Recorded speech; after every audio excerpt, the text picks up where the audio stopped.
not on the agenda, please complete a blue speaker card and give it to the officer in the back of the room. Items that are not on the agenda are heard at the end of the voting meeting.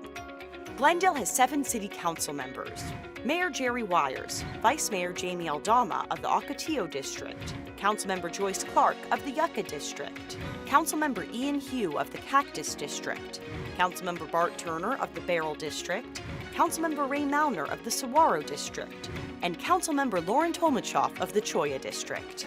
This meeting is streaming live on Glendale's Facebook and YouTube pages and the city's cable television station, Glendale Channel 11. Thank you for joining us.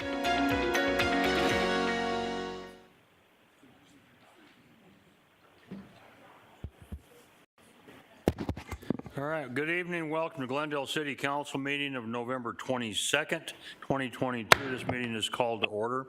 We'll do a roll call. Councilmember Clark. Here. Vice Mayor. Present. Councilmember Turner. Present. Councilmember Tomachoff. Here. Councilmember Melner. Present. And I'm present. Next 2 items on our agenda is, did I call you? No, I'm here. Councilmember Hugh. Thank you. He's here also, okay. Next 2 items on the agenda are our invocation and our Pledge of Allegiance. Reverend Dave Toom of Bellevue Heights Church will be doing our prayer. Gentlemen, if appropriate, I'd ask that you remove your hats. If everyone would please stand for our invocation and then remain standing for our Pledge of Allegiance afterwards. How you doing, Reverend? Good. Let's pray together, shall we? Gracious and loving Father, Lord of light and Lord of love, we give you thanks for the abundance we are blessed with. Yes, the abundance we have learned to expect. Father, many in our world are not so blessed, and we pray for them. Please, Father, turn our thanksgiving into thanks living. Turn our thanksgiving into thanks loving. May the generosity of your people abound. May Glendale and her people resonate, explode with a gracious spirit of giving. And may the discussion and business conducted tonight by these who work for the people of Glendale reflect that joyful generosity and stewardship that makes Glendale a wonderful place to live and work. As we live into a happy Thanksgiving, Father, help us to give all we can, and may your kingdom come and will be done in our hearts and lives. In Jesus' name, amen. Amen. Amen. Please join me in the Pledge of Allegiance.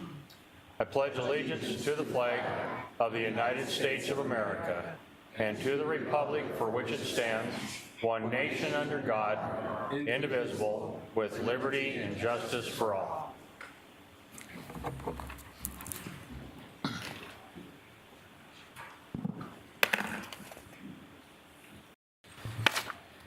Okay, moving on to approval of minutes. Next item on the agenda is the consideration of the minutes from the November 8, 2022 voting meeting minutes. Council members, do you have any corrections or additions to those? Hearing none, can I get a motion to approve November 8, 2022 meeting minutes? Yes, Mayor, I move we approve the minutes of the meeting. Second. Okay, we have a motion to approve the November 8th, 2022 meeting minutes. A second. All in favor, please signify by saying aye. Aye. Any opposed, say no. Appears the ayes have it, do have it, that motion carries. There are no proclamations or awards today, so we'll move right on to our consent agenda. Consent agenda items are 2 through 15. Items on the consent agenda are of routine nature. They've been previously studied by this council at a workshop session. They are intended to be acted upon in one motion by this council. Do we have any speaker cards for any of the consent agenda items? No, sir. Thank you. Can I get a motion to approve consent agenda items 2 through 15? Yes, Mayor. I move we approve the consent agenda 2 through 15. Second. I have a motion from Councilmember Hugh, a second from Councilmember Tomachoff to approve consent agenda items 2 through 15. Any discussion? Hearing none, all in favor signify by saying aye. Aye. Mr. Turner? Aye. Any opposed, say nay. Appears the ayes have it, do have it. That motion also carries. Moving on to consent resolutions. Ms. Bauer, would you read by consent resolution items number 16 and 17 by number and title? Item 16, resolution number R22-116, a resolution of the Council of the City of Glendale, Maricopa County, Arizona, authorizing the acceptance of a sports field donation with an approximate value of $175,000 from Fiesta Events, Inc., a foundation of the Fiesta Bowl organization, as part of the Fiesta Bowl Charities Program. Item 17, resolution number R22-117, a resolution of the Council of the City of Glendale, Maricopa County, Arizona, authorizing acceptance and expenditure of the Visit Arizona Initiative Marketing Grant Program Award from the Arizona Office of Tourism in the approximate amount of $249,270 for the Visit Glendale project on behalf of the Glendale Convention and Visitors Bureau. That concludes the consent resolutions. Thank you. Do you have any speaker cards on either one of those? No, sir. Is there a motion to approve items 16, 17 on consent resolutions agenda? Mayor, Go ahead. I move that we approve consent resolution 16 and 17. Second. I have a motion from Councilmember Melner, a second from Councilmember Hugh to approve the recommendation to approve items 16 and 17 on consent resolutions agenda. All in favor signify by saying aye. Aye. Aye. Any opposed, say nay. Here's the ayes have it, do have it, that motion also carries. Moving on to bids and contracts. Ms. Bauer, can you introduce item 18 for us, please? Ratification of an agreement with Cool Zone Air Conditioning and Heating LLC for rooftop heat pump replacement. There are no speaker cards. Any questions from the council? Can I get a motion to approve item 18? Anybody? Okay, I'll do it. I move we adopt, or we approve the ratification of agreement with Cool Zone Air Conditioning and Heating LLC. Second. I have a motion from Councilmember Tomachoff, second from Councilmember Hugh to approve the recommended action. Is there any discussion on this motion? Hearing none. Councilmember Clark, how do you vote? Yes, Mayor, I will explain my vote. Go ahead. As is my habit and practice, I will be voting nay on this as it is a 5-year contract and does not allow for continuity of oversight by City Council. Thank you. With that, you vote. Nay. Councilmember Hugh, how do you vote? Aye. Councilmember Melner, how do you vote? Aye. Councilmember Tomachoff, how do you vote? Aye. Councilmember Turner, how do you vote? Aye. Yes, Mayor, how do you vote? Aye. Chair votes aye, motion carries. Ms. Bauer, would you introduce item 19? Authorization to enter into a linking agreement with Train Technologies Companies LLC for HVAC maintenance and install services. There are no speaker cards. Any questions from the council? Hearing none, can I get a motion to approve item 19? Mayor, Go ahead. motion to approve item number 19. Second. I have a motion from Vice Mayor, second from Councilmember Hugh to approve the recommended action. Any discussion on this motion? Hearing none, roll call vote. Councilmember Clark, how do you vote? Nay. Councilmember Hugh, how do you vote? Aye. Councilmember Melner, how do you vote? Aye. Councilmember Tomachoff, how do you vote? Aye. Councilmember Turner, how do you vote? Aye. Vice Mayor, how do you vote? Aye. Chair votes aye, that motion carries. Land development actions will now move to just that. Item number 20 has been removed from tonight's agenda. So we'll move on to item 21, ordinance 022-83. Ms. Bauer, can you introduce item 21 for us? An ordinance of the Council of the City of Glendale, Maricopa County, Arizona, extending and increasing the corporate limits of the City of Glendale, Maricopa County, State of Arizona, pursuant to the provisions of Title IX, Chapter 4, Section 9-471, Arizona Revised Statutes, and its amendments by annexing certain territory located at the northeast corner of 173rd Avenue and Olive Avenue into the City of Glendale, consisting of approximately 64 acres to be known as Annexation Area Number 240, amending the zoning map, providing for an effective date, and ordering that a certified copy of the ordinance is recorded. Mayor, members of the council, here to provide staff report this evening is Tabitha Perry. All right. Public hearing is now open on item number 21, ordinance 022-83. Ms. Perry. Thank you, Mr. Phelps. Good evening, Mayor and Council. As indicated, this is an annexation adoption for annexation AN-240. The subject annexation is approximately 64 acres in size and is located at the northeast corner of 173rd and Olive Avenues. The subject property is currently in the county with a zoning classification which allows for a single-family residential for rural zoning identified as RU 43 in the county. As council is aware, upon annexation adoption, the subject property would come in with the city's most like compatible zoning, which in this case a rural classification as well. Next on the agenda is the applicant's companion applications for a minor general plan and a rezoning to a planned area development to allow for industrial development. The subject property is approximately 14 miles west and north of City Hall. Here is the annexation map that depicts the subject property in comparison to other properties that has been annexed into the city's limits. Area map just for context of the subject property. The blank petition on the annexation request was heard before City Council on September the 27th. In that public hearing on the blank petition, there were several individuals that spoke in opposition. Mainly their opposition, as I recall it, was more towards the pending companion applications for the rezoning, not necessarily the annexation. And with that, Mayor and Council, I'd be happy to answer any questions you may have. All right, well, thank you for that. Any questions from the council? I do have several speaker cards here, so Ms. Perry, I guess you just have a seat and we'll go through these. So I'm going to take these speaker cards the way you folks handed them to me. I have a lot of them for item 22. I have a few of them for item 21 and 22. So if you want to speak on both items, you can't. You have to talk on one and then wait for the next one and then talk on that.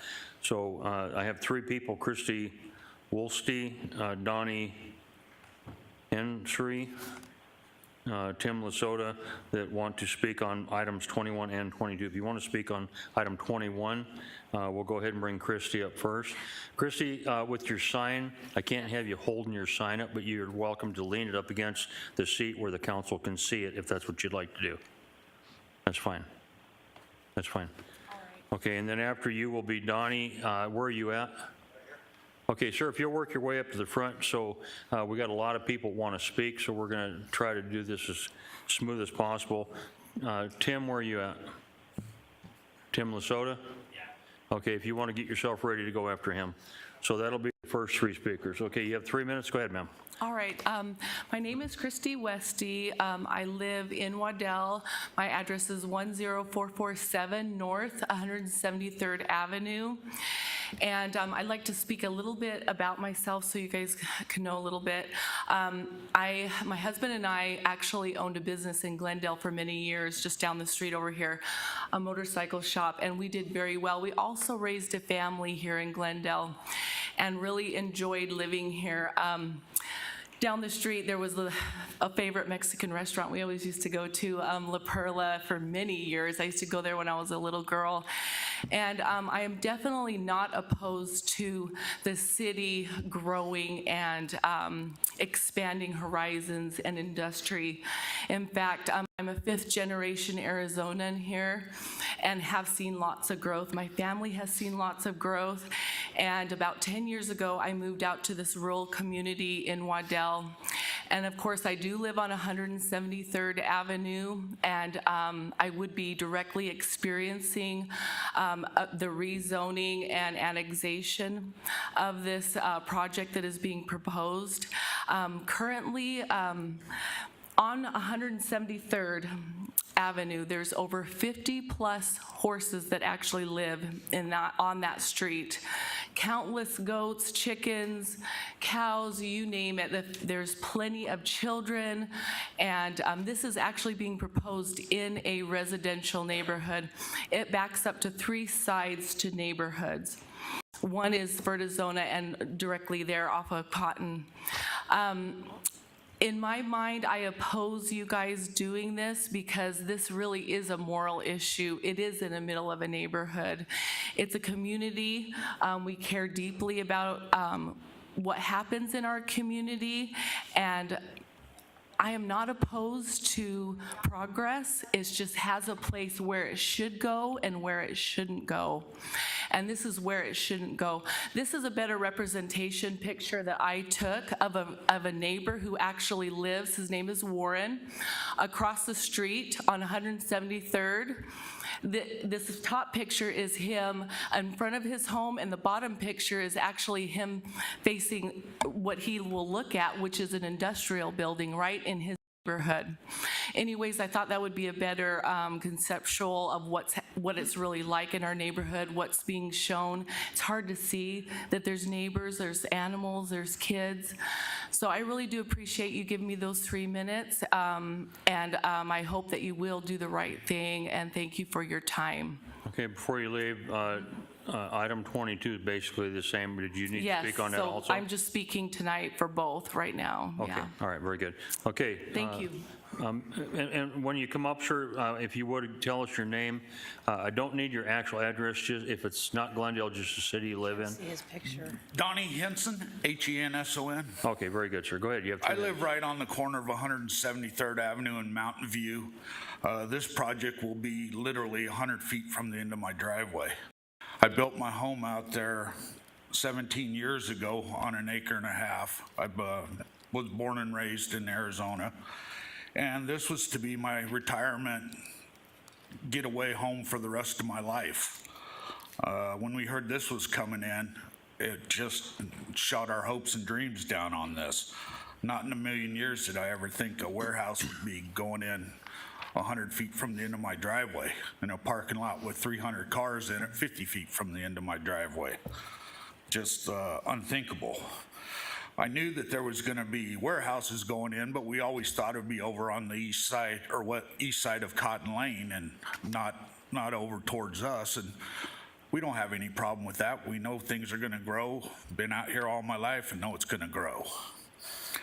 173rd Avenue right now from my property, Mountain View, all the way north and south is just a dirt road.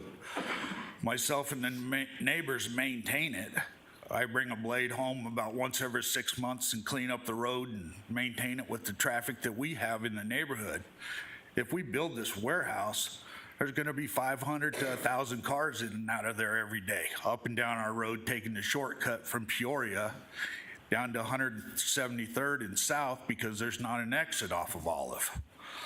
The traffic from 173rd going out on Olive, it's only a quarter mile and there's no way to get all those trucks out of there.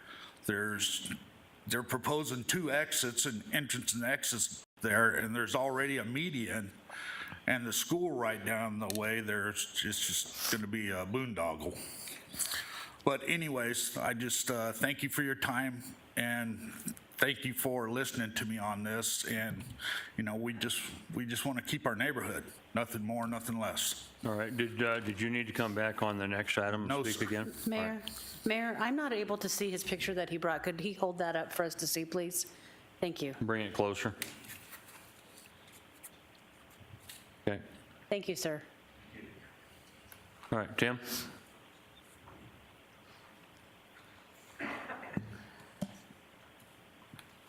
Thank you, Mayor, members of council. This is Timothy Lasota here on behalf of the 200 Co-op, and I wanted to talk about the annexation because I don't think that the proper foundation, and I live in Phoenix, by the way, so I won't give you my address, but in terms of what has to be done for a land annexation, the statute is very clear. ARS 9471P states, on or before the date the governing body adopts the ordinance annexing territory, the governing body shall have approved a plan, policy, or procedure to provide the annexed territory with appropriate levels of infrastructure and services to serve anticipated new development within 10 years after the date the annexation becomes final.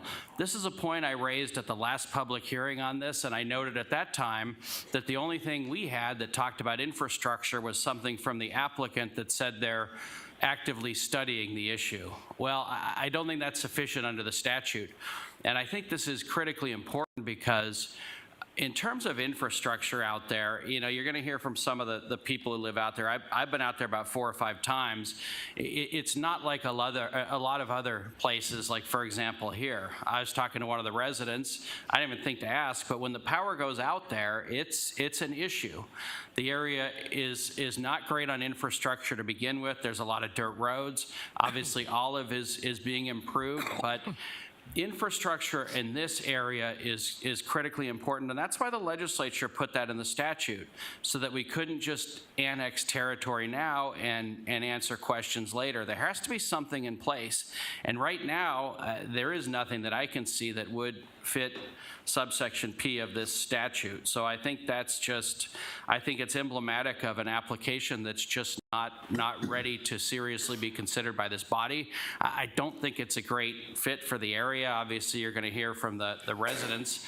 I think everyone agrees on that, other than the applicant, pretty much, in terms of the people you'll hear from. But I'll leave that to the residents. But in terms of this, you talked about Cotton Lane, and if you look at a map, which actually there's one right here, if you look at essentially where this sort of industrial district ends, it ends at Cotton Lane. There's a very clear demarcation. You can see it right there on the above. West of Cotton Lane, we just don't have these industrial uses. We have residences. You can see residences to the south there. You can see residences to the north.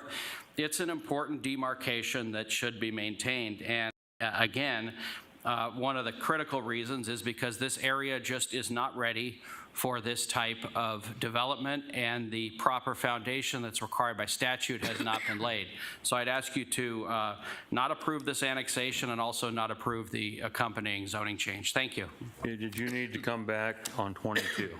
Well, I didn't think I had that option, Mr. Mayor. Well, you put item 21 and 22, so, yeah, I mean, it's maybe at the end, but I think that it's best that you hear from the actual residents. Well, there's a lot of people residents. want to speak. I just want to give everybody a shot. Understood, yes. Okay, so I'm going to put you in the have spoken pile.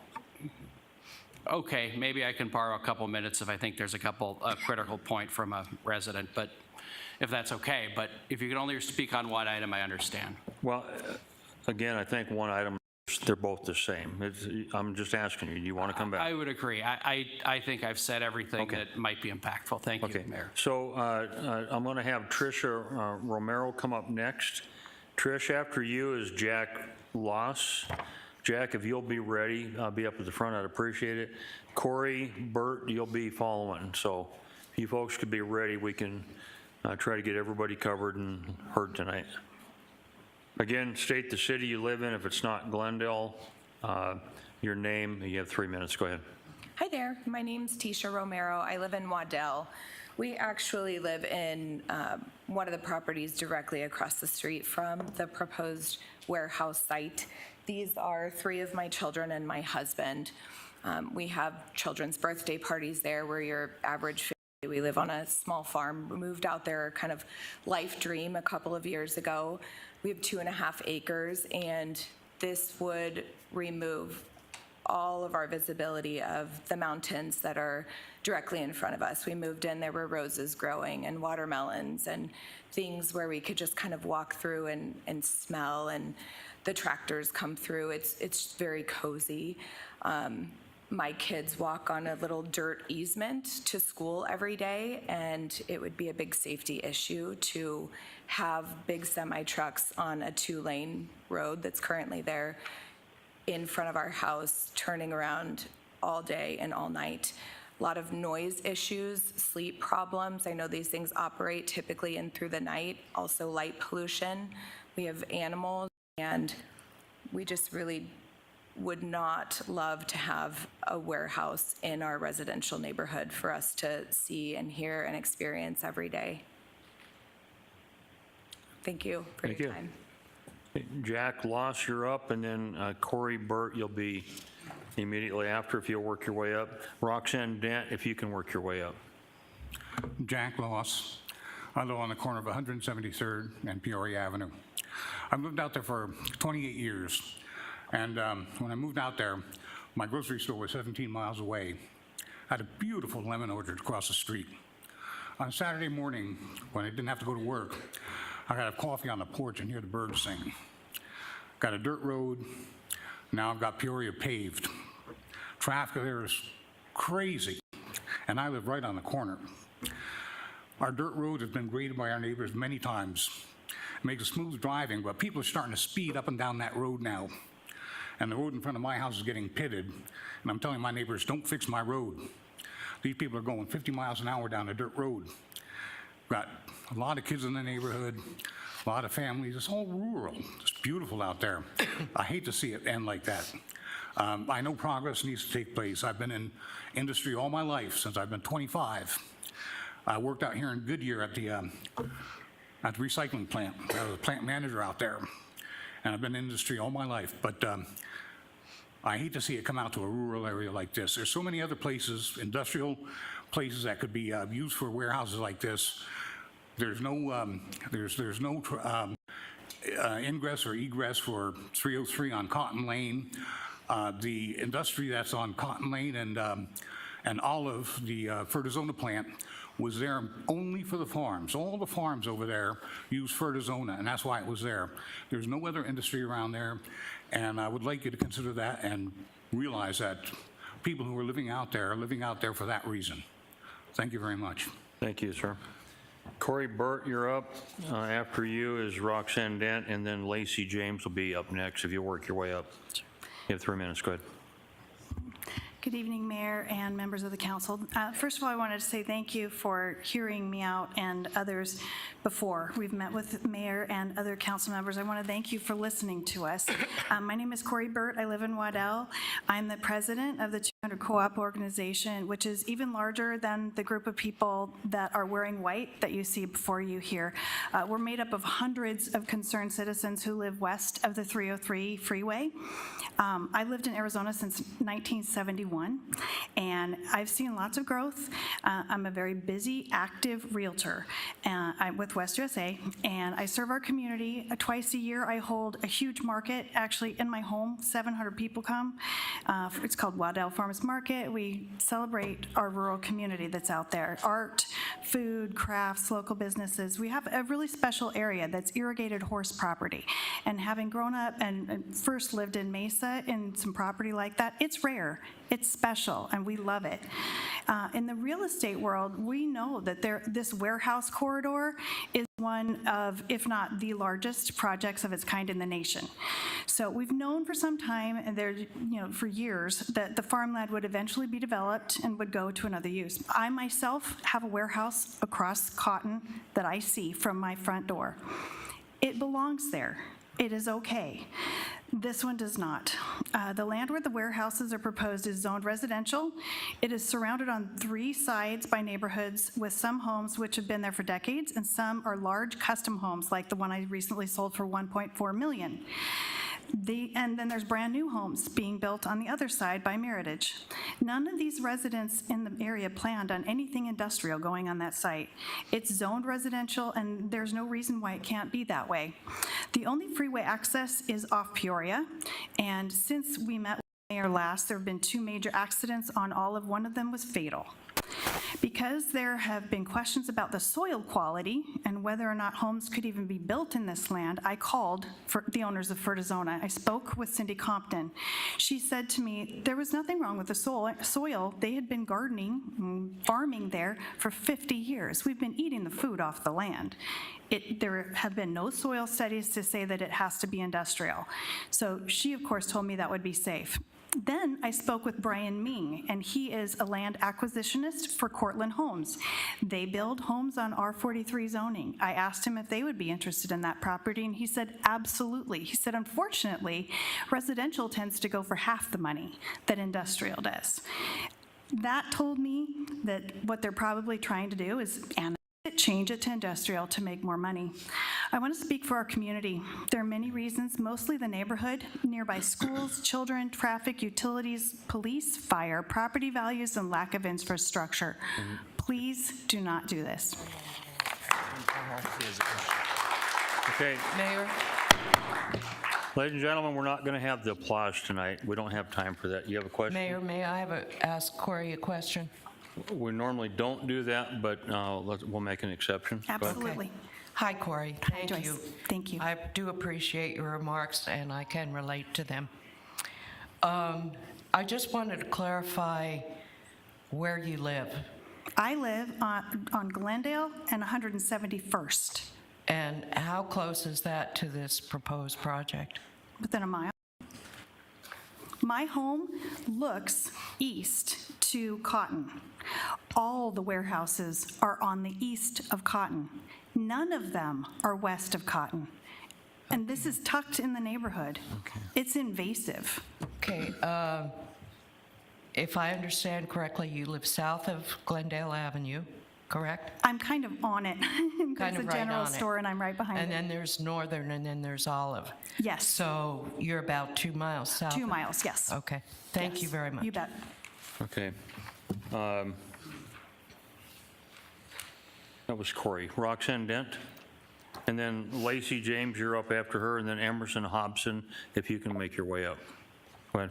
Thank you, Mayor and City Council members of Glendale. My name is Roxanne Dent. I'm a resident of Waddell, and I'm a member of this community that you see here tonight. I'm honored to be able to speak to you.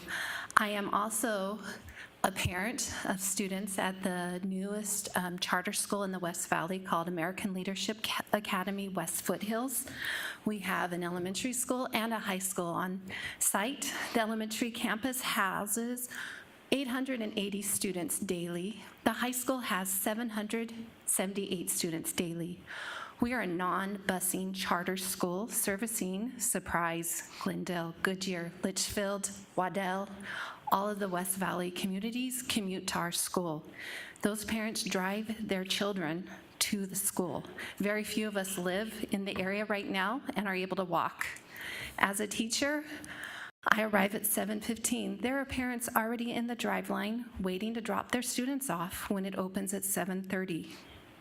And that drive line is open until parents have their students there. And so it takes probably 7:30 to probably about 8:15 when we get all our students on campus.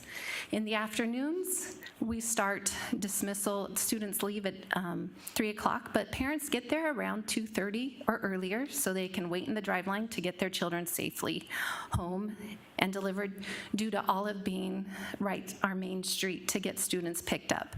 Currently, our school is working with the county to get a light put in at 175th. It's been proposed that the project developers are going to put a light at 173rd, which wouldn't be feasible with a light already planned for 175th.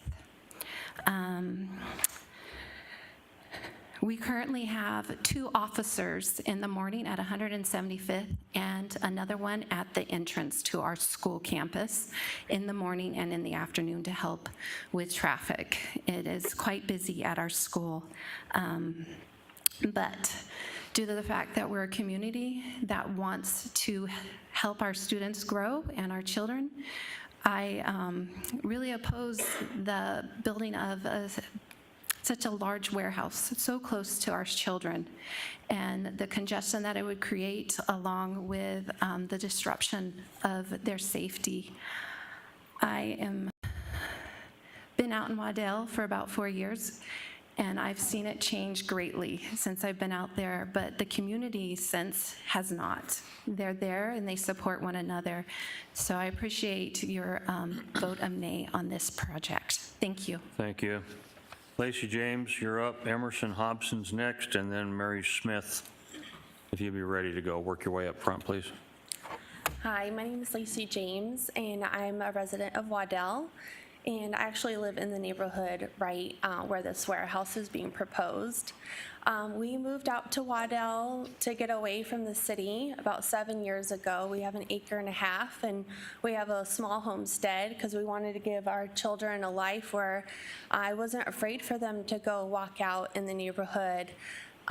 So just looking at the earlier materials, I was seeing 700 to 500 semi-trucks in and out of this facility on a community that has dirt private roads, no access to the freeway, and their study was done prior to ALA being built. So I just have a lot of questions with the study that they proposed. They didn't take into consideration a high school, a grade school, no entrance to the freeway, a community that has farm animals, dirt private roads. Like a lot of my neighbors have said, I'm not against development at all. I've spent, 15 years of my life working for the city of Peoria and the city of Avondale, water resource manager. My husband runs the water system for the city of Peoria. We're not, ignorant to development. We understand it, we like it, but this is not the right location. And it's really putting our kids at risk. My daughter here, JJ, she goes to ALA, and her best friend, Mia, where you saw Tisha Romero up here talking, that's her best friend. And between Mia and JJ, they love to, ride their bikes around our neighborhood.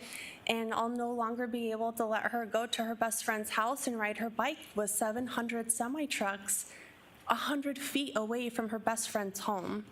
And so I wanted JJ to be able to talk to you so you guys can see the children of this neighborhood, if you don't mind. Got 50 seconds left. Okay. My name is JJ, and I'm turning 9 this week. I have lived in this neighborhood for 7 years. My brother, he is 13. We love going to ALA and riding our bikes. I am a student council member of ALA. I hope this council will make this the right decision and protect the kids of this neighborhood. Choose our safety over profit. Thank you. Thank you. Emerson Hobson, you're up. Mary Smith, you're next. And then Terry Weaver, if you'll make your way up front, please. Hi there. Thank you, Mayor and members of the council, for letting me speak tonight. My name is Emerson Hobson. I'm a student at American Leadership Academy. The ALA campus opened this year, has an elementary school, a middle school, and a high school, and these two schools have 1,750 students. Our school is located on Olive and 175th and is close to the proposed warehouse project being considered tonight. ALA is a charter school, and we don't have a bus service, so parents pick up and drop off students throughout the day in addition to high school students that are able to drive. This creates daily traffic. Additional traffic is also contributed by the White Tank Mountain Regional Park and Public Library. As a student, I'm concerned about adding a warehouse that will have steady semi-truck traffic where students walk and drive in the corridor, and they may not be aware of the dangers of this traffic. We ask that you vote against this project and keep the facilities next to the Loop 303 and out of our neighborhood and so close to our school. We hope that you will keep our school and students safe. Thank you for allowing me to share my thoughts, and I appreciate your service to our community. Mary Smith. Terry Weaver, you're up next. David Grenda, if you can make your way up front, please.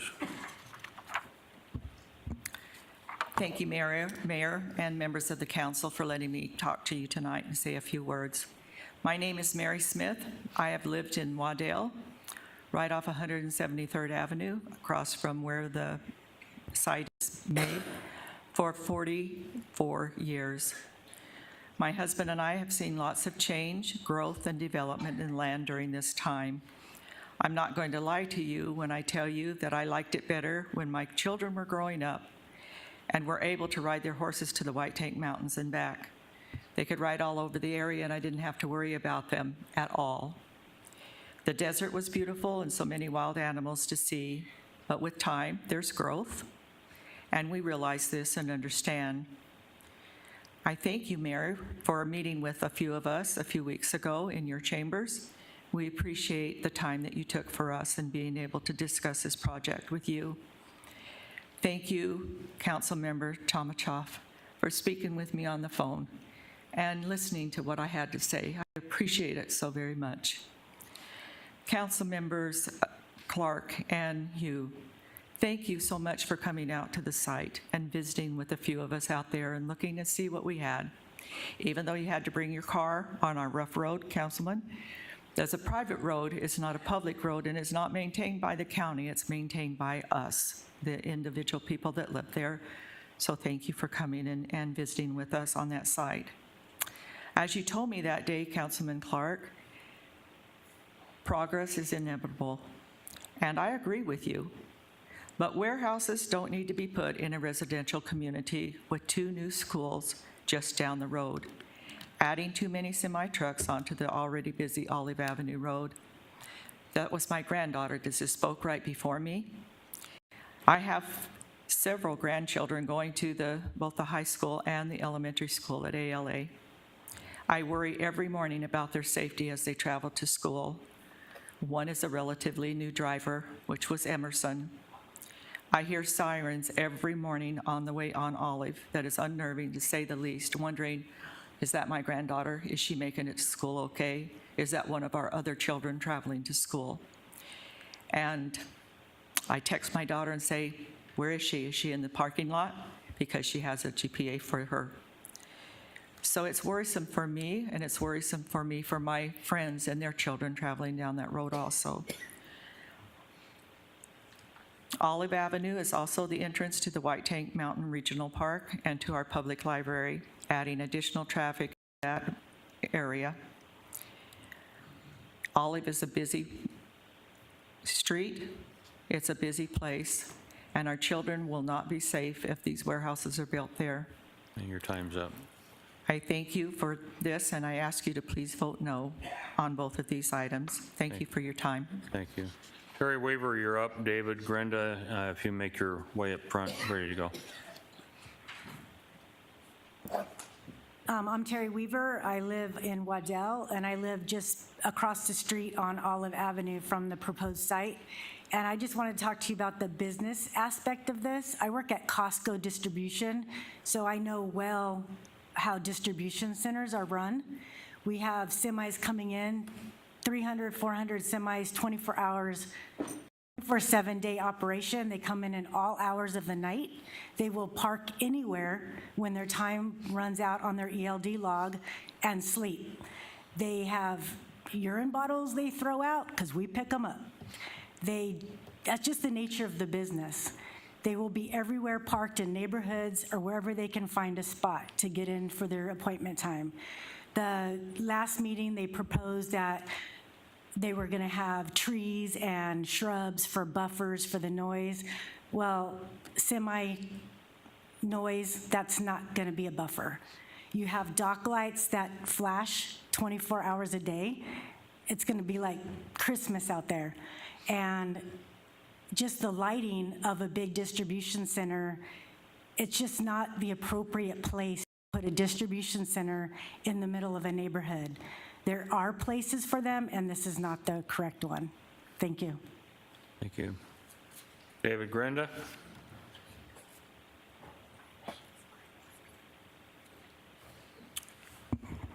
Council members, thank you very much. I appreciate this opportunity to say a few words. Speaking on its own terms, this project is an unmitigated disaster in many ways. You've heard these good people from a community standpoint.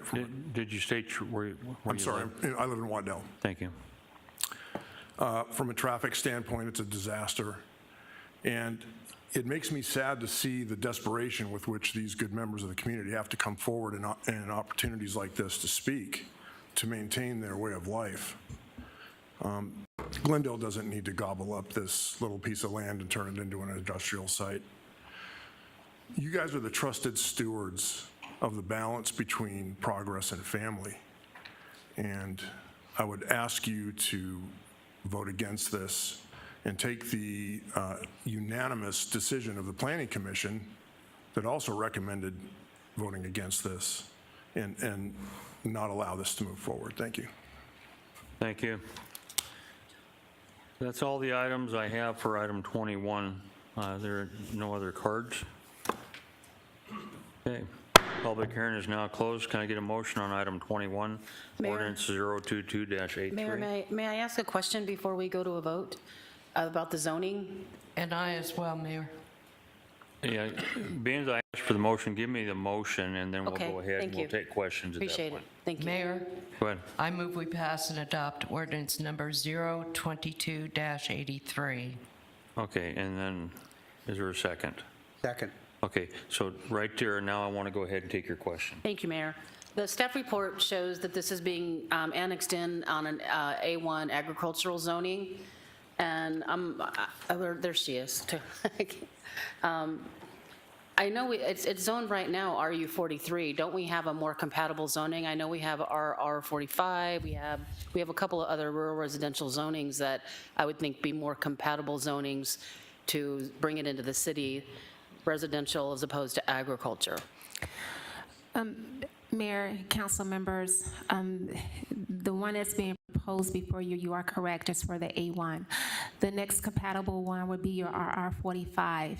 And staff doing the comparison of that, the acreage has to be a minimum of the 45,000 that is allowed for the RR45, or the 40 acres that is allowed for the A1. So either one of those zoning classification probably could have been compatible for the sake of the annexation purposes, but in staff analysis, we opt to go with the A1 classification. Like so, it still allows for a single residential development, which would be allowed for the RR45 or for the A1 zoning classification. Okay, thank you. Okay, you had a question? Yes, Mayor, thank you. Ms. Perry, Mr. Lasota referred to an Arizona statute with regard to infrastructure. Has there ever been a time when the city has not complied with Arizona statutes, especially when we're talking about annexation of new property into the city? Mayor, council members, to my recollection, absolutely not. Within the PAD proposal, it speaks of, I believe it's on page 15, it speaks of their intent for infrastructure. So there is a plan in place that includes EPCOR for the sewer and the water. EPCOR has already indicated that they will provide the services. So in the PAD, we utilize that PAD proposal as the plan to address the infrastructure that meets or satisfy the state statute. And is there not a second element of infrastructure in that the applicant must provide a half street, and what else is included with that half street? Mayor and council, within that same PAD, it does also speak to the access points for the infrastructure as it relates to half streets improvements. As council, I believe, is aware that these subject streets abutting the subject property will be maintained and controlled by McDOT. So the development will have to comply with McDOT standards, but there are stipulations that are in place that speaks to some level of the half-street improvements that needs to take place, as well as within the rezoning application, there is a stipulation that speaks as they go through the design review process for approval and permitting, that they would still have to work with McDOT, in which they would have an additional opportunity to require additional standards for those improvements. And also, doesn't a half-street improvement include curb, gutter, sidewalk, streetlights? Mayor, council, that is correct by standard. All right, thank you. That's all for now. Are you looking at me? No, I was looking at Mr. Milner. All right. Mayor? Go ahead. Go ahead, Mr. Turner, go ahead. Thank you, Mayor. Thank you, Mayor. A question. I know we're deliberating on the annexation at the moment. There is a companion general plan amendment and a companion rezoning. So I need to be clear, if the annexation contingent upon the approval of the general plan amendment and the rezoning, or could annexation succeed and the other two questions fail, for instance? Mayor, council members, That is correct, because the item that's on the floor right now is for the annexation. If council so elect to adopt the annexation proposal into the city limits, when the next item come before you, council may opt to approve or deny the minor general plan zoning. Just to add on to that, just to give a little more clarification to that, there's a possibility, as council should be aware, that the applicant is choosing to come into the city limits with the proposal of the annexation, as well as the design review and the rezoning application. The applicant could do the same proposal in the county. Typically, the county does advise the property owners and their applicant to interact with the jurisdiction in which the property would be located in to see if they can go through the process through the city, in our case, City of Glendale. But if the City of Glendale chooses not to approve it, I just would like council to know that they have the opportunity to do it in the county, but they would still have to go through the same entitlement process. They just wouldn't have to do the annexation. Mayor? Hold on. Thank you. Mr. Turner, any other questions? Not at the moment, sir. Thank you. You made me think of some other things while you were speaking. This city council has had an adopted policy, I believe, since about 2016, and you can correct me if I'm wrong, in which we have deliberately sought job opportunities for all annexable land in the western area of Glendale. Is that correct? Mayor and council, that is correct. Now, I have been told that Arizona is a heavy chemical plant. Is that correct? Mayor and council, that is correct. Would you expect, and I know someone said, yeah, we found somebody who just loved to build there. I guess they'd love to assume the liability as well, but would you expect a residential project to be located next to a heavy chemical use? Mayor, council, if I use sound planning principle based on the type of existing land use that is on the site for the proposed development, I would not, from sound planning principle, would encourage to having a single-family residential subdivision develop on the proposed site. And I'm hypothetical now because I don't know for sure, and maybe our city attorney would know.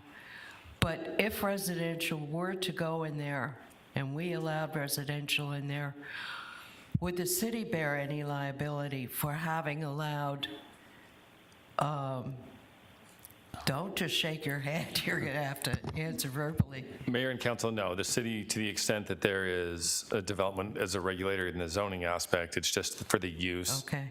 That's ultimately their choice in terms of how they want to construct, and their obligations exist with any existing uses that may be present on the land with regards to contamination. Now, let me follow up with a second question, Mr. City Attorney.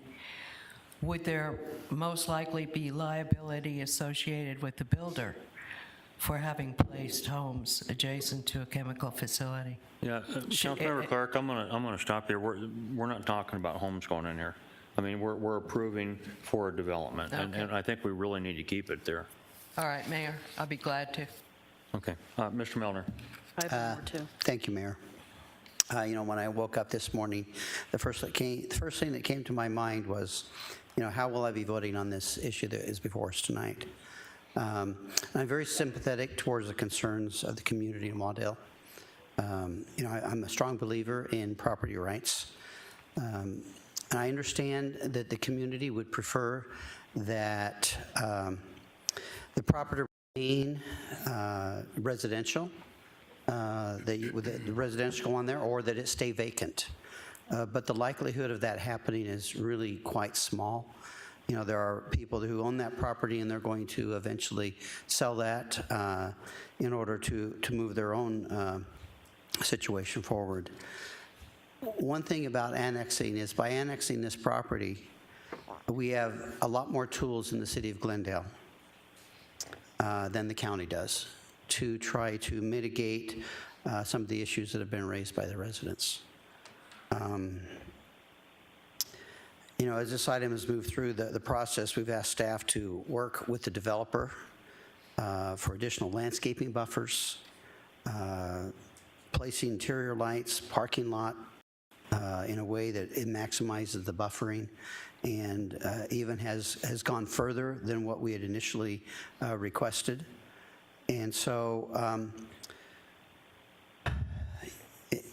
we've asked for smaller building heights.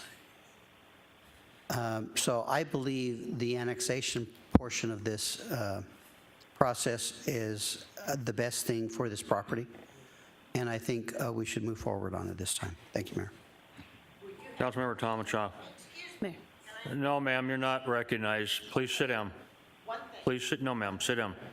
No, ma'am. Ma'am, I'm going to ask you to sit down. Thank you. You're up. Thank you, Mayor. So I did a little research, and this property was acquired. Actually, this parcel and the Fertizona parcel was acquired in 1999 by the property owner. I won't name the property. Anybody that wants to can look it up. In 1999, Fertizona had been there for 30 years, 40 years already. So it wasn't like Fertizona was a surprise to the property owner. I don't feel like this is our problem to solve for the property owner. And the assumption that the county would approve this project is a pretty big stretch, because if we wouldn't approve this in a Glendale neighborhood, I don't think we should approve it in a county neighborhood either. I don't think there's any way we would do this. No more. I don't think there's any way that we would think this was an okay thing. No more. We're going to keep this organized. You're not going to talk out. No clapping. Got it? Thank you. So, thank you, Mayor.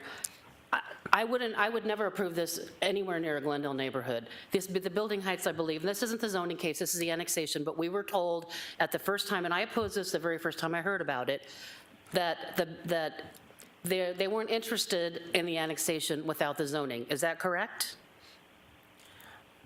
Mayor and council, the annexation does go with the rezoning and the minor general plan amendment.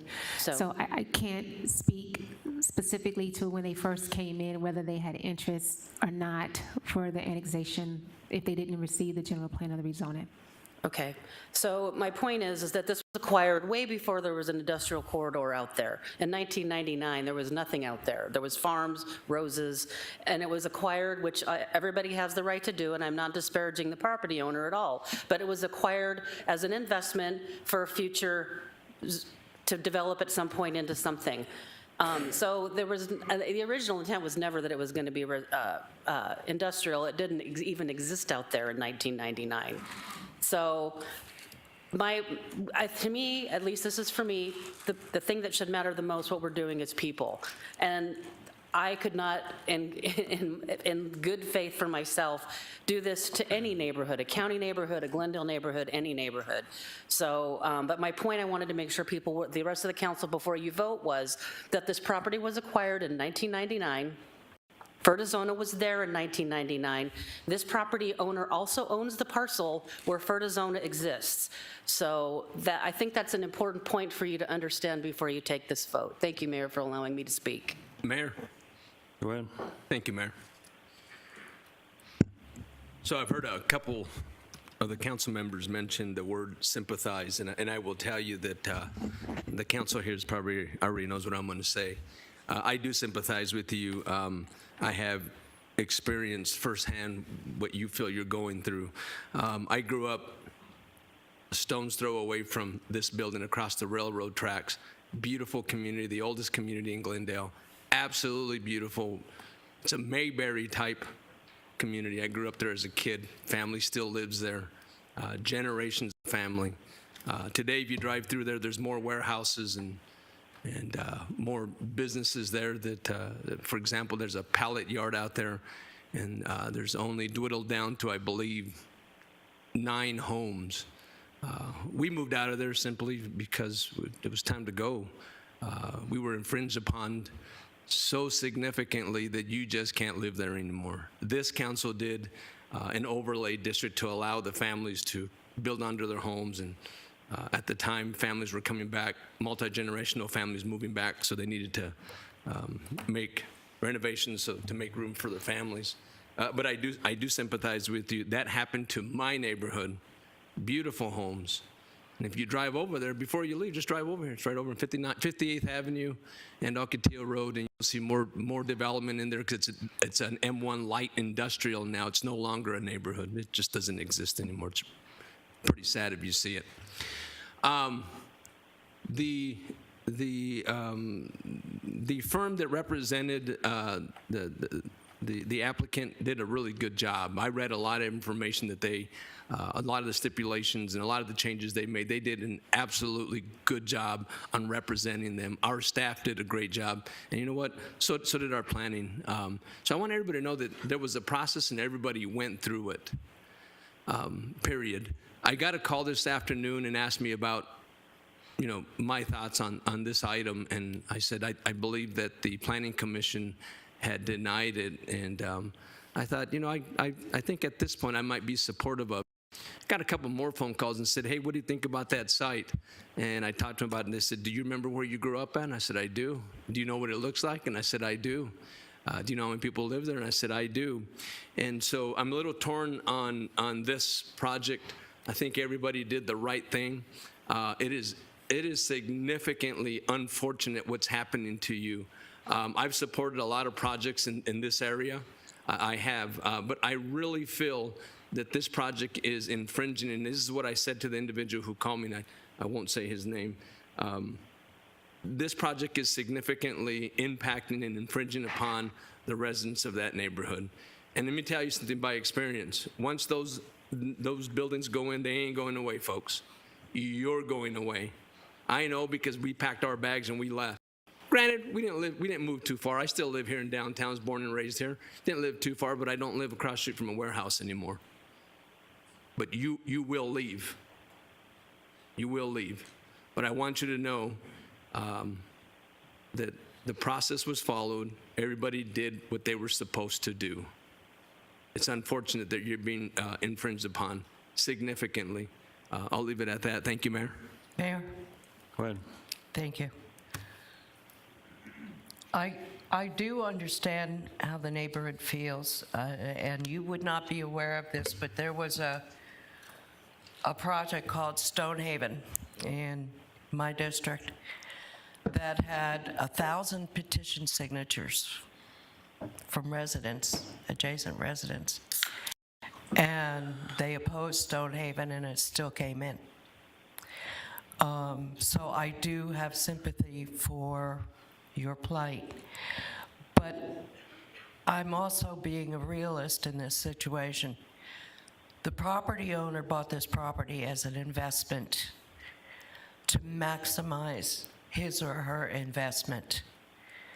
The property owner sold it for industrial development because he could get a good return on his investment.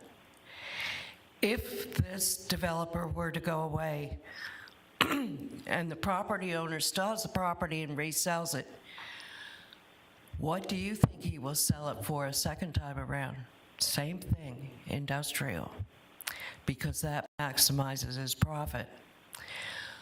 Within that context, I worked very hard with the developer to come up with as much mitigation as possible, and it'll be reflected in what you read in the stipulations tonight.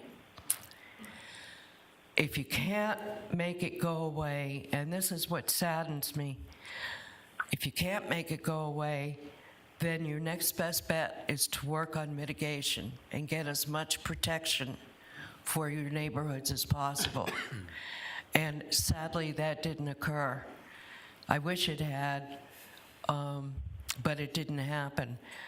So I'm voting within the context of this property will be annexed. It will be developed, if not by this developer, by another developer who will propose exactly the same kind of project.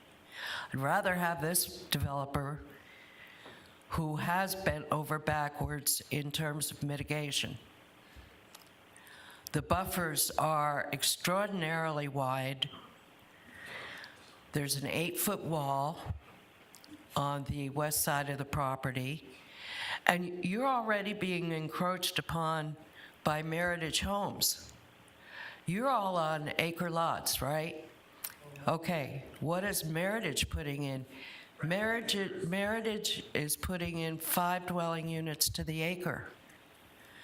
That's pretty tight.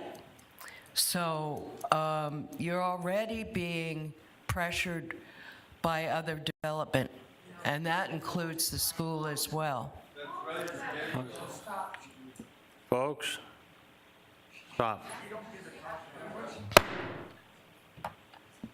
We're going to keep order, and here I'll clear the room. Thank you, Mayor.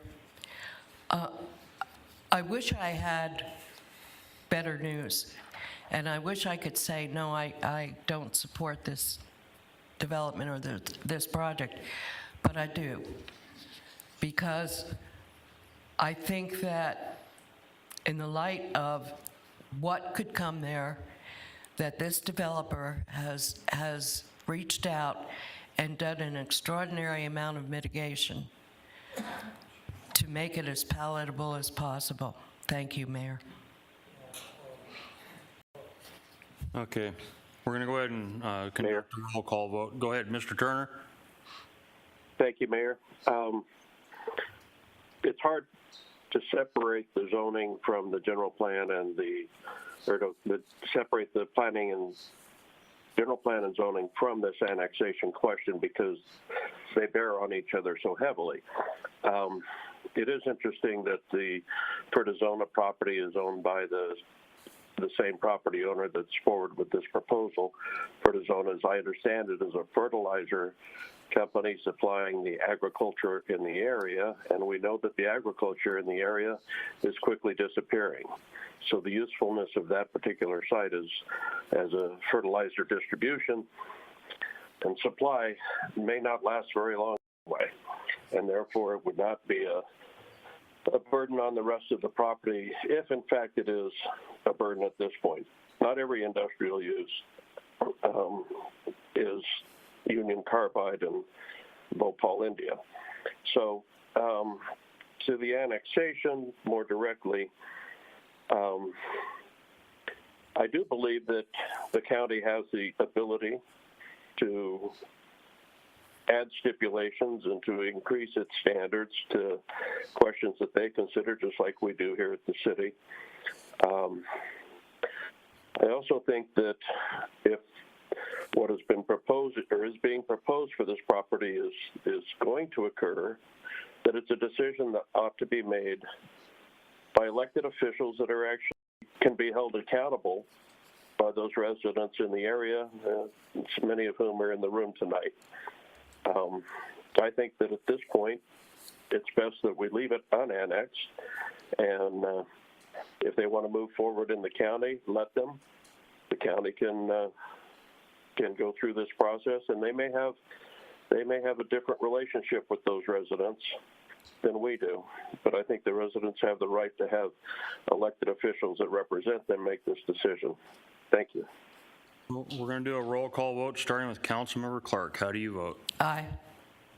Councilmember Hugh, how do you vote? Aye. Councilmember Milner, how do you vote? Aye. Councilmember Tomachoff, how do you vote? Nay. Councilmember Turner, how do you vote? No. Vice Mayor, how do you vote? I'd like to explain my vote. Go ahead. Yeah, you heard my story, and I do sympathize with you. I will say that I do sympathize with you and know that it is the inevitable that this project or another project like it will most likely happen. You're better off in Glendale than you are with the county. But with that said, I vote nay. Thank you, Mayor.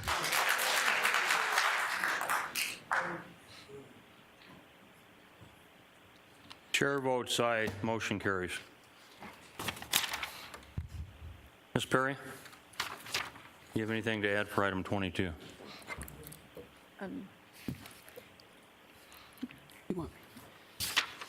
Resolution number 22-118, a resolution of the Council of the City of Glendale, Maricopa County, Arizona, amending the general plan map of the City of Glendale, Arizona by approving general plan amendment GPA 22-03 for property located at the northeast corner of 173rd Avenue and Olive Avenue, ordinance number 022-84, an ordinance of the Council of the City of Glendale, Maricopa County, Arizona, rezoning 64.09 acres located at the northeast corner of 173rd Avenue and Olive Avenue from RU 43 Rural to PAD Planned Area Development for a development plan entitled Cotton 303 Industrial, amending the zoning map, providing for an effective date, and ordering that a certified copy of the ordinance is recorded. Public hearing is now open on item number 22. Ms. Thank Perry. you. Thank you. Mayor and Council, now I will present before you the companion applications for the minor general plan amendment and the rezoning application.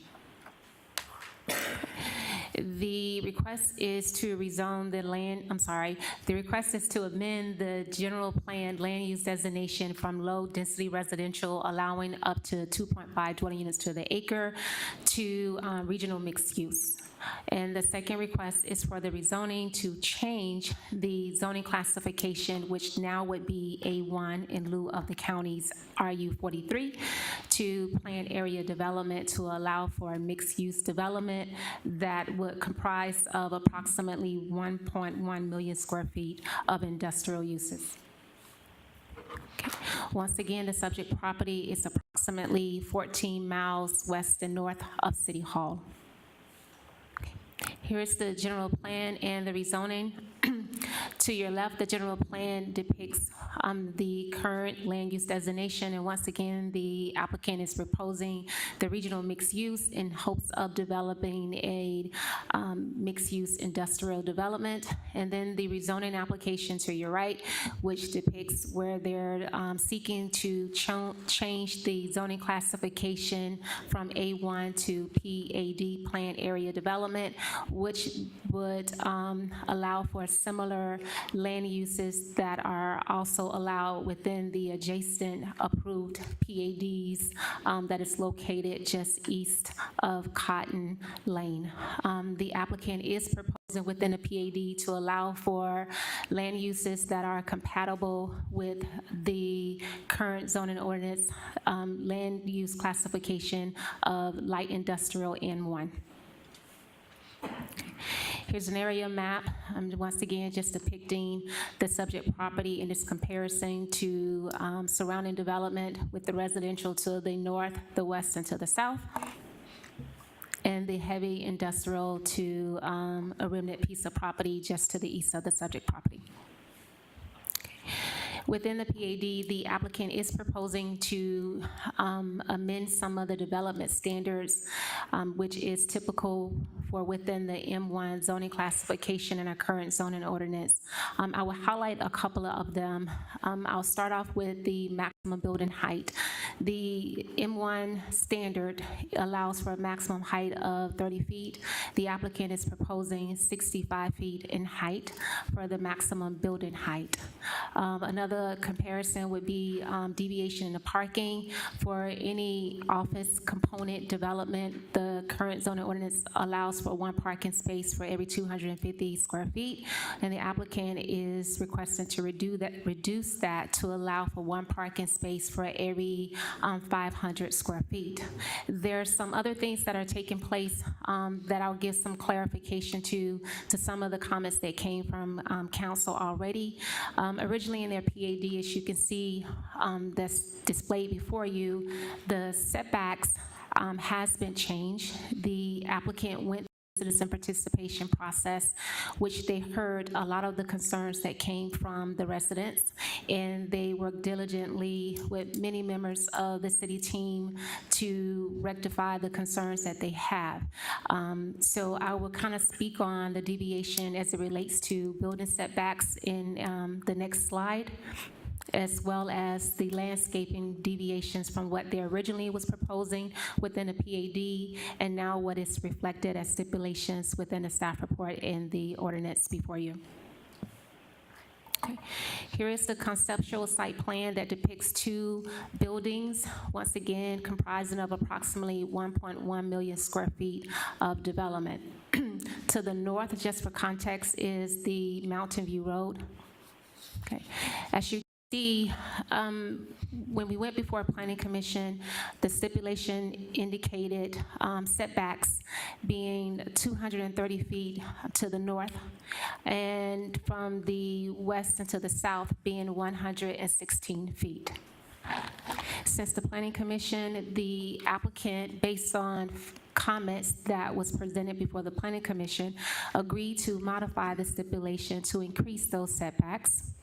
And now you can see to the north, they're proposing via stipulation 320 feet. To the west is 155 feet, and to the south being 200 feet from the property lines. Also, the applicant worked tremendously with city staff as well as as it relates to the traffic circulation, their TIA study, which was approved with conditions by McDOT. The changes from their original proposal showed where it would be 3 access points off of 173rd Avenue. Based on a lot of feedback that the applicants received from the residents, as well as feedback from the county, they eliminated the access point that was being proposed the nearest to off of 173rd Avenue in Mountain View. So now they're only showing the 2 access points off of 173rd, as well as the access points off of Olive Avenue. One of the comments or questions that came up from residents is the possibility of having the access points off of Cotton Lane. And as council is aware, due to a rail line in the rail spur, an access point wasn't feasible. Here's the conceptual landscaping plan that was modified from going to Planning Commission. And in keeping with understanding the concerns that came from the residents, the applicant, in addition to agreed to modify the stipulation to basically show a 50-foot wide landscaping buffer, which also would include 2 rows of trees along the north, west, and south property lines. As it relates to the citizen participation process, the applicant underwent 4 citizen participation process. And what I mean by that, they had 3 virtual meetings, and due to some technicalities, staff required them to have 1 in-person meeting. A lot of the concerns, once again, was surrounding the proposed land use and the traffic circulation and the volume of traffic that would be generated from the proposal. Once again, the applicant worked diligently as much as they could to address the concerns that came from the citizens. Staff and McDOT worked extremely hard to make mitigations to protect the surrounding residential developments to the best of our abilities. And based on staff analysis, we do believe that the proposal is in keeping with the city's policy of the type of development we wanted to see in this particular area, and that the applicant made as many reasonable accommodations to mitigate the concerns that came from the residents. The application was heard before Planning Commission on November the 10th for the minor general plan as well as the rezoning application, in which the Planning Commission denied both applications. So their recommendation before you, council, was a recommendation for denial on both applications. And it's before you now with either to approve the minor general plan and the rezoning application with the stipulations that's outlined in the staff report. And with that, I'll be happy to answer any additional questions that council may have. Any questions from the council? Go ahead. Thank you, Mayor. Ms. Perry, just to clarify, you're talking about a 65-foot high building for both buildings? Mayor, Council, a maximum of 65 feet. That is correct. Okay, so to me, there's quite a bit of difference between a 65-foot building surrounded by large lot, single-family homes than smaller lot, single-family homes surrounded by large lot. Planting trees and putting up an 8-foot fence, in my mind, do very little to screen a 65-foot warehouse. I mean, it's going to be plopped down in the middle of a neighborhood, a 65-foot building. I mean, it's just, the nature of the building makes it impossible to make it blend in with the neighborhood. It just can't be done. Where can you even get trees that high? I mean, it's an impossible thing to do. So I just wanted to clarify, because there's something in let me see where it is here. It says CLR HGT, and it looks like 40 feet. I don't know what that means. That's why I wanted to clarify the building height. It's on slide 7, and it's embedded in the buildings. It says industrial building 2, footprint 419,000 square feet, and then right below it says CLR HGT 40. It's really small, but I think it says 40 feet. So I just wanted to clarify that building height. So, Mayor and Council, for industrial, based on what the needs are today, the clearance inside the building needs to be a clearance of 40 feet. Okay, all right, very good, thank you. Mayor? Go ahead. Let's get back to 173rd, which has 2 access points. It's my understanding that the access points are being configured with, I think they're called knuckles, so that there can be no right turn. Yes. Mm-hmm. On 173rd, is that correct? And could you explain, please? Mayor and Council, Councilwoman Clark, you are correct. And just to clarify, it came from the county, and it's a stipulation, and the thought process of all of this was, once again, we was trying to be sensitive to the concerns that were coming from the residents and not having the trucks really go into their neighborhoods. So derailing the trucks from going north off of 173rd Avenue, so they cannot have any, I want to make sure I say this right, give me 1 second.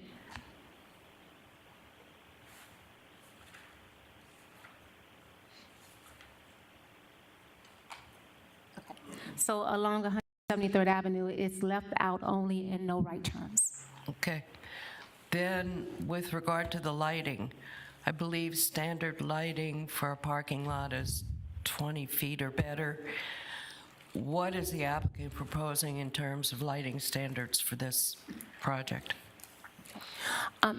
Mayor and Council, the citizens also kind of discussed this during the citizen participation process as well as before Planning Commission. In the neighborhood, it's pretty dark based on the standards that's in the county for Waddell. And so understanding the citizens' concern, the applicant verbalized, and it's also within their PAD, that their maximum heights would be 15 feet. But in hopes of giving more clarification or assurance to the residents, we incorporated the stipulation that basically says the site pole and wall lighting heights shall be limited to a maximum of 15 feet except for emergency lighting at the western portion of the site along the area of the buildings facing 173rd Avenue. Okay.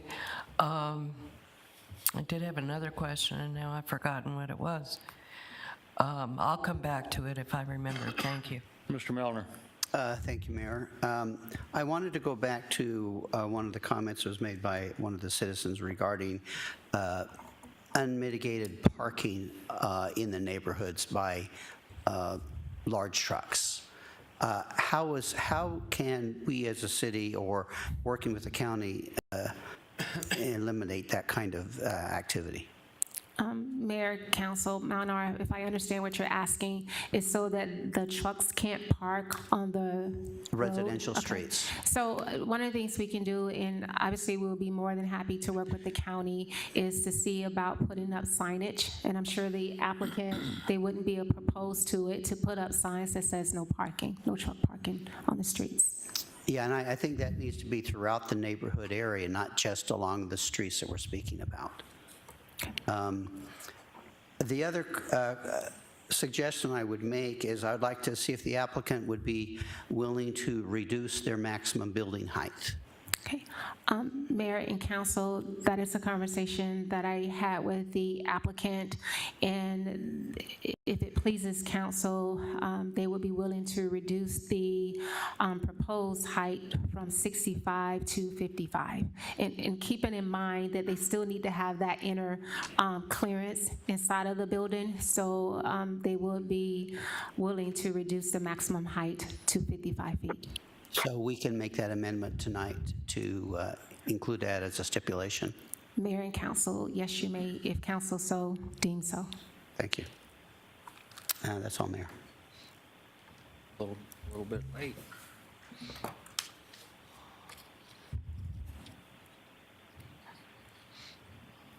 Any other questions?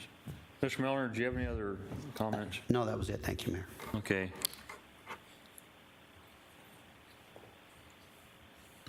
I was just handed a card on item 22. Corey Burt, you've spoke already. And we only take one comment card for 3 minutes, and you've done that. Okay. Any other comments? Ms. Clark, are you done? Yes, Okay. Unfortunately, I can't remember my last point. Thank you, Mayor. Okay. Public hearing is now closed. Can I get a motion on item number 22? Yes, Mayor, I move we Let- pass and adopt resolution number 22-18. Very good. Mayor, will that be, need an amendment to include the stipulation for the 55-foot? Yes, let me add as a, subject to the 11 stipulations already presented with a 12th stipulation to read maximum building height of 55 feet. That work for you? Okay. Is that okay? Okay. I'll second that. Okay, so you've all heard the motion with the amendment to approve the recommended action. Is there any discussion on that motion? Hearing none, roll call vote. Councilmember Clark, how do you vote? Aye. Councilmember Hugh, how do you vote? Aye. Councilmember Milner, how do you vote? Aye. Councilmember Tomachoff, how do you vote? Nay. Councilmember Turner, how do you vote? No. Vice Mayor, how do you vote? Nay. Chair votes aye, that motion carries. Can I get a motion on item number 22, ordinance 022-84? Yes, Mayor. I move we pass and adopt ordinance number 022-84. Second. I have a motion from Councilmember Clark, second from Councilmember Mayor, Hughes. point of order. Go ahead. If you would also include in your motion the stipulation, please. Include the stipulations again? Please. All right, I will amend that motion by adding that it includes the 11 stipulations plus a new 12th stipulation declaring a maximum building height of 55 feet. Okay, I don't know, he's not paying attention, so. Second. Is that correct, City Attorney? Oh, okay, we have a motion and a second. Any discussion? Hearing none. Roll call vote. Councilmember Clark, how do you vote? Aye. Councilmember Hugh, how do you vote? Aye. Councilmember Melner, how do you vote? Aye. Councilmember Tomachoff, how do you vote? Nay. Councilmember Turner, how do you vote? Nay. Councilmember, how do you vote? Nay. Chair votes aye, that motion also carries. Council comments and suggestions. Councilmember Clark. Thank you, Mayor. It's coming up pretty soon, next week. I'm going to be having a district-wide meeting on December 1st, and it's going to be at the Desert Diamond Arena. They graciously allowed me to use the Dos Equis lounge, which is outdoors, but we will have heaters, I have learned. However, this afternoon, they sent off their menu, and all of council is invited. Wait till you hear this menu. Fresh melon and berry skewers with mint agave yogurt dip. Local cured meats, cheeses, and breads with accoutrements. Chef's variety of grilled cheese sandwiches with creamy tomato bisque. I can't even say this word. Ayachote chicken, corn, and black bean empanadas with chipotle aioli, smoked brisket and caramelized jalapeno ham on cornbread croissanti, and mini dessert sampler and holiday cookies. That's the menu. I am blown away. I can't wait for this meeting to take place. Everyone is invited. You don't have to live within the district to come to this meeting and learn what's going on in the district and in Glendale. Thank you. That's December 1st, 6 p.m., Desert Diamond Arena, Dos Equis Lounge. Thank you. Councilmember Hugh. I can't top Councilmember Clark. I have nothing. Councilmember Milner. Well, I'm going to top that because this morning there were two giving machines that were opened in the Murphy Park. What a giving machine is, it's a mechanical machine where you can push a button and donate to a charity. It's really an awesome opportunity during this season to give, to help those who are less fortunate. There's about 24 different items from $5 to $200 that you can donate to charity organizations that affect the people's life, not only here locally, but around the world. Thank you, Mayor. And those are? They are on the north and south side of Murphy Park, or the Delma Teague Library, and they'll be open now until January 7th. They said it's open 24 hours, but there'll be people actually manning it between probably 8 a.m. and 8 p.m. or something like that. I knew you wanted to say that. Councilmember Tomachoff. Thank you, Mayor. I've got a couple things. I want to remind staff and Cholla residents that we'll be having our, I don't know, we haven't had it for the last 2 years, holiday mixer December 8th at the Foothills Recreation and Aquatic Center from 5:30 to 7:30. Ugly Sweaters contest. There will be prizes. We're going to have add a couple of new games, and we will be. I guess I need to come back with the menu and announce what the menu is going to be. Yeah. Keeping up with the Clarks here. And another announcement I'd like to make, just because I know Councilmember Turner probably doesn't have this in front of him because he's not here tonight, but and I get a lot of requests from residents. There will be a shred and drug take-back event December 3rd. From 8 a.m. to 11 a.m. at the Glendale Adult Center, and it's sponsored by the Maricopa County Attorney's Office and the Glendale Police Department. So it is both a shred and a drug take-back. Your shred is limited to 6 boxes, so just wanted to make sure people were aware of that. Thank you, Mayor. Thank you. Councilmember Turner? Nothing other than it's sad to be so far away, but I'm happy to be home in time for Thanksgiving. So wish you all a happy Thanksgiving, and for all of our employees and residents as well. That's all, Mayor. Thank you, Vice Mayor. Thank you, Mayor.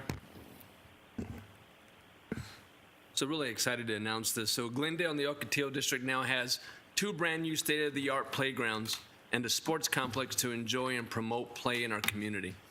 Last week, more than 100 volunteers, including City of Glendale employees, Parks and Recreation, from the Fiesta Bowl Charities, City of Glendale, Palo Verde, BHHS, Legacy Foundation, Arizona Sports and Tourism Authority, and Kaboom came together to build a playground and multi-court from the ground up. Folks, this was incredible. Over 3 days, these folks showed up, over 100 people, and just worked all day long until they were done.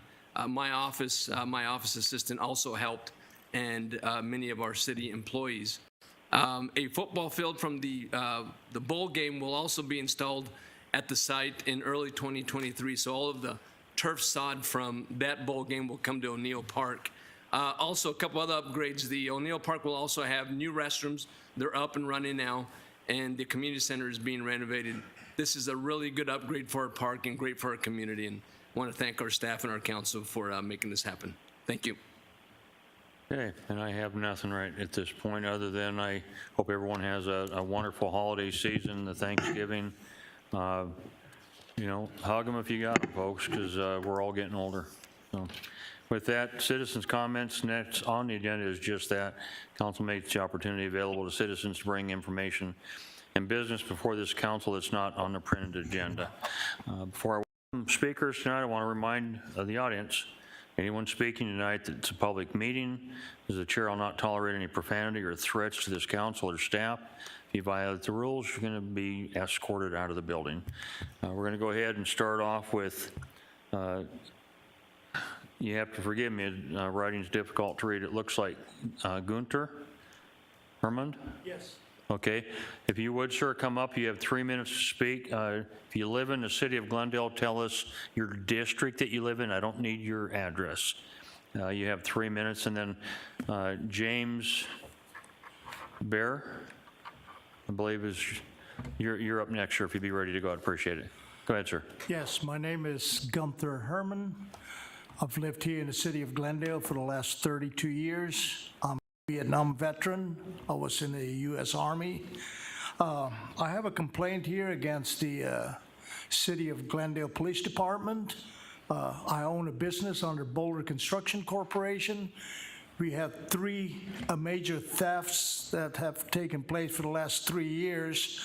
The last one, the most recent one, was handled by the detective department here.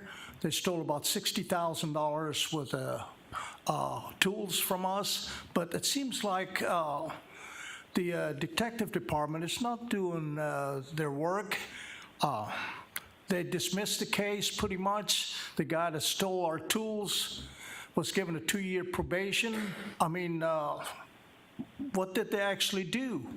I don't understand. And now we're at a point that the detective, I won't call his name here or use his name, you see it on my paperwork, that we're trying to get our tools back and our parts, and he says, well, you got to prove that that's yours. Well, wait a minute. The police department set up a sting operation to catch this guy. He was employed with us for about 3 years, and he was taking tools all along. So we put a GPS device in one of our tools, and we caught him. And the police department said, okay, we'll set up a sting and catch him on 59th Avenue and Olive, right behind the McDonald's. We caught him. We went to his house, and it was like a miniature Home Depot out there. He had all our tools and equipment displayed on his shelves in his house. They arrested him, of course. He was in jail for 3 days. But the whole case was just so short, and they said, well, the guy that stole your tools, he claims these are his tools. No, he doesn't have anything, nothing. These were all of our tools. And now we approached a detective, and he said, well, you got to prove your tools that they belong to you. Well, wait a minute. These are our tools. These are not his tools. Well, he said they are his. We never told him that he could take any of these tools home with him. So I want you to look into it and see what's really going on. So, and then a couple of years before that, we had a mechanic that worked for us that was stealing our truck parts, transmissions, and all the tools for our semi-trucks. So the detective department, they said, we'll set up a sting again. And they said, we'll get the guy in. Do you have any of his tools? I said, yeah. We have all of his tools. We want him to return what he stole from us. So the police department said, we'll set up the sting. You give us the tools. We'll call him into our police department. Well, we found out that the guy showed up, took his tools, and they never arrested him. Well, needless to say, we lost our parts on the trucks. Right. I'm going to need you to wrap it up, sir. Okay. So, you know, it's just one thing after another. Then the third thing is, a guy came on our yard. We have a yard on 55th Avenue at Bethany Home Road. They stole $10,000 worth of copper fittings because we're an underground utility contractor. We work here in the city of Glendale. And the guy lost his driver's license when he stole all of our parts. So we turned this into the police department, and they made a report. Well, all these issues they made reports on. So one of the detectives called us. Yeah, we know this guy. He's notorious for stealing stuff. Yeah, sir, we allow 3 minutes, and you're a minute over already. Oh, okay. So I need you to wrap it up. Okay, okay. Can you help me out and look into it, please? We'll do what we can for you, sir. Okay, It's not always the police. A lot of times it's our courts, too. okay. So anyway, we'll look into it. Thank you. Okay, thank you so much. Bye-bye. Mr. Mayor, could we direct him to one of the staff members, either police or... The chief's holding his hand up right now. Okay. Gunter? The chief will speak to you in the back of the room. Oh, okay. Mr. Bear. James Deibler, you're going to be up after him. If you'd be ready to go, I'd appreciate it. Thanks. Hello, my name is James Baird. Sorry for the poor handwriting on the card. I live in the Ocotillo district. I'm the director of P24 Min, and I am coming back today to continue to talk to you guys about the duties of the lesser magistrate. I do want to take a quick rabbit trail. When I was coming in, one of the gentlemen was not allowed to bring his firearm in. I just want to say that should be changed. In fact, I hope all of you up there are carrying right now. But as far as what I'm here to talk about tonight, I want to read from Psalm 106 to starting verse 35. But they mingled with the nations and learned their practices and served their idols, which became a snare to them. They even sacrificed their sons and their daughters to the demons and shed innocent blood, the blood of their sons and their daughters, whom they sacrificed to the idols of Canaan. And the land was polluted with the blood. So I wanted to, again, talk to you about the doctrine, the duty of the lesser magistrate, and of course, specifically, I'm applying it to your duties regarding the heinous evil of baby murder that we call abortion, that is allowed to happen pretty much across the country and in this state, and of course, this city. And I want to talk to you tonight about the goal, or one of the goals, that should be present with the lesser magistrate. And that goal is to prevent the land, to interpose yourselves, to prevent your land from being polluted, from being defiled.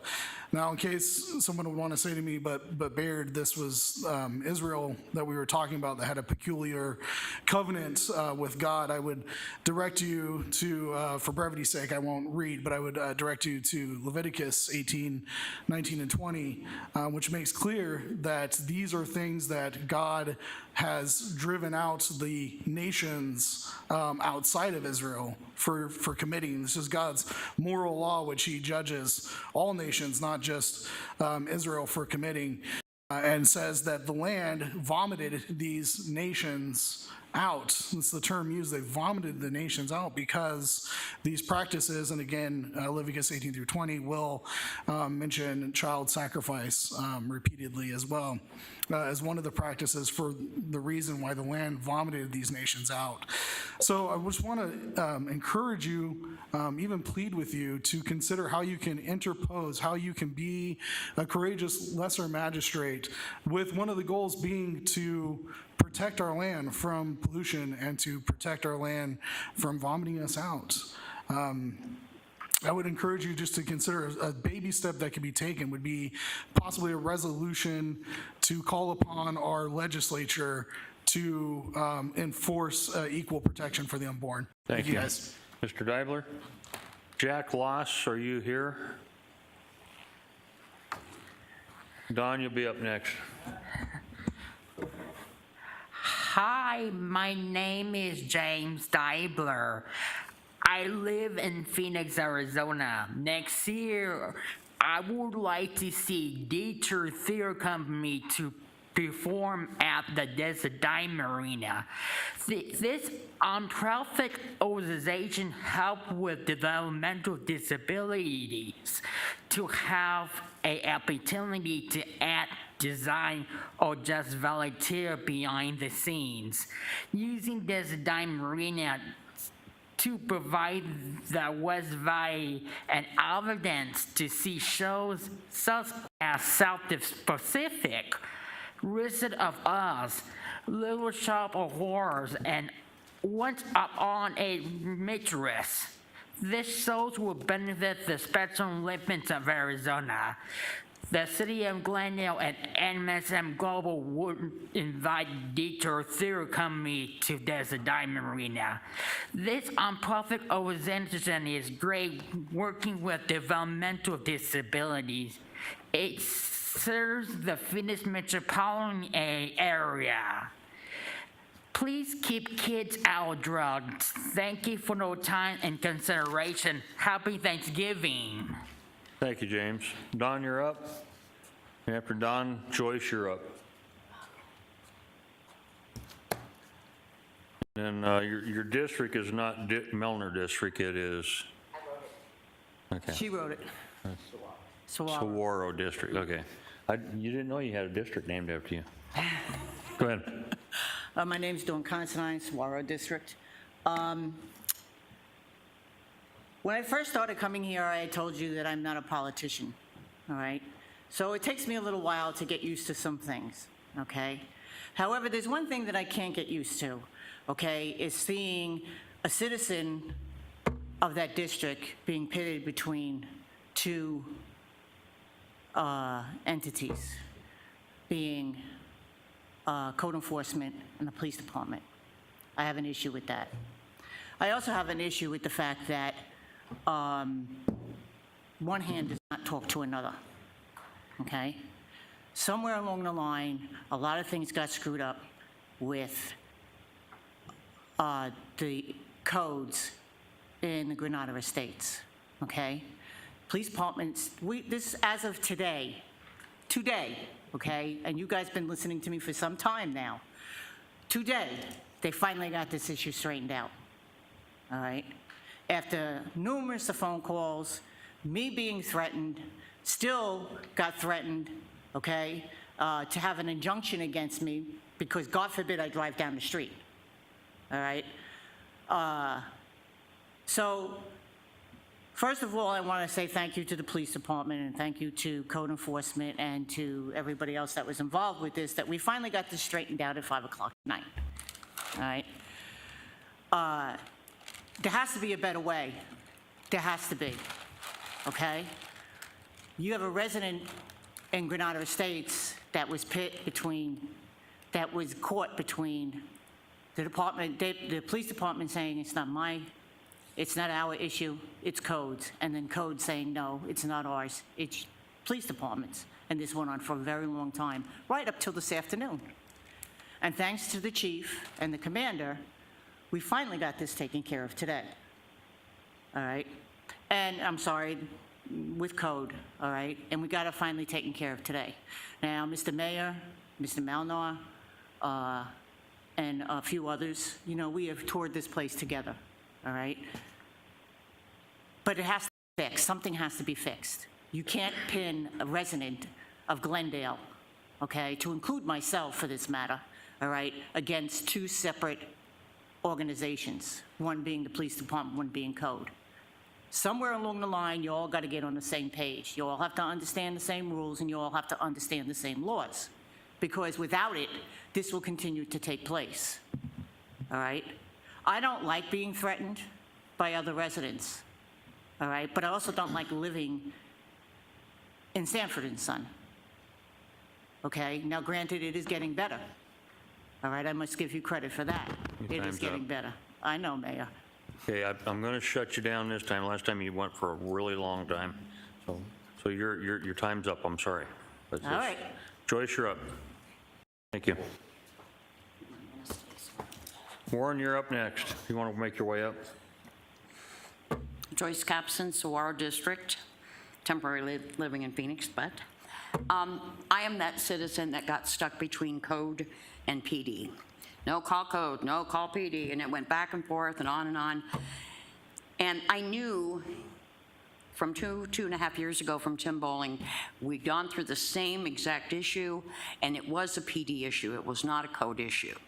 So I'm going to start today with a quote I heard from Councilmember Clark at the City Council Workshop on 9/13.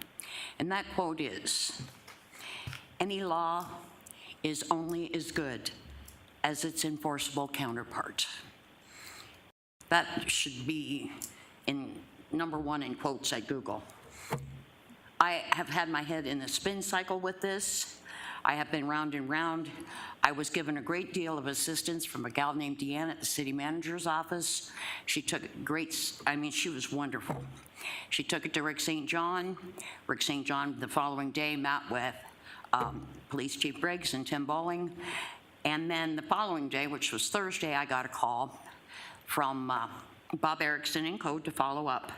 And he said, well, here's what we got. It is definitely a PD issue in the right-of-way. We were correct with that. However, you're not going to like the other half of this going, which is trailers. And I said, well, what's wrong with trailers? He said, well, trailers being dropped are not going to be considered inoperable in a right-of-way. They have to have a flat tire or expired plates. And I'm like, I know better. I said, at the 9/13 City Council workshop, Mayor Wires confronted Rick St. John to that, and Rick said, yes, it has to have a tow vehicle. And the mayor said, I knew that. I wanted to make sure you did. And that clip of that video is what saved the day. I really believe it is. I sent that over. I was outside earlier talking to Chief Briggs. He's working real hard with Commander Harrell at Foothills. And I mean, I'm really confident that it's coming together, that it's going to get enforced the way it should be. I didn't know that until 5 o'clock today. That's why I came. So, Lord willing, it's all going to work out. And it was great to see the people from Waddell, even though they didn't win, pull together as a community and come in here tonight. I was really, really happy. If Granada Estates, if we could get 1/10 of those people here to help, I would be happy. So I want to thank you all. And Chief Briggs, thank you. I am glad that it's all working out. You guys have a blessed holiday. Mr. Wilfong, 3 minutes, sir.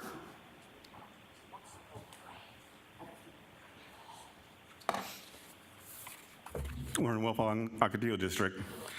On November 8th, the workshop, Rick St. John was presenting a plan to change the lot sizes and percentage sizes for lots 8,000 and above to 30 feet wide driveways to 50% available parking, from 40 feet driveways to 40 feet or 40% available driveways. So looking at his PowerPoint, and it says complies with the 50% limit. And the second line says, likely do not comply with the 40% limit. So my question is, did they do their homework? So I requested many times the calculations from Rick St. John on these proposed changes and how they proved what is true. Well, I never got the calculations. So one of the properties was in my district, this property right here. So I did the calculations. And the calculation came up as it only had 33% allowable drive, or 35% available parking, and 33 feet of driveway. So it actually complies with the 40 and 40 rule. So I'm asking for the calculations again. I never get the response. So I did the whole neighborhood in that block. Every property complies with the 40% allowable parking and 40-foot driveway. If you put the 30-foot driveway and the 50% allowed parking, every property fails because every driveway is larger than 30 feet. So what Rick St. John presented to you was false. Now I'm trying to get the rest of the information from, he says it's citywide, I'm trying to get the rest of the information and he's not getting it to me. So nothing should be voted on until we have the facts. And we don't have the facts right now. And he should present this information to me because I'm requesting it. So Vice Mayor, can we get the information before this moves on? Because it is important, because when you sit there and create a hardship, not allowing the available parking for residents, you defeated the purpose of what the code committee did. And the code committee put 2 parameters in place. Because right now there are properties that were built with 40-foot driveways. And they want to put them in a situation where they're non-conforming or grandfathered. Is that where we want to go back in that rabbit hole again? No. So we need the information brought to us so we can make the correct choice. Thank you. Everybody have a nice Thanksgiving. Thank you. There being no further business before this council tonight, I'd like to thank everyone and wish everyone a happy Thanksgiving. No objection from the council. Meeting's adjourned.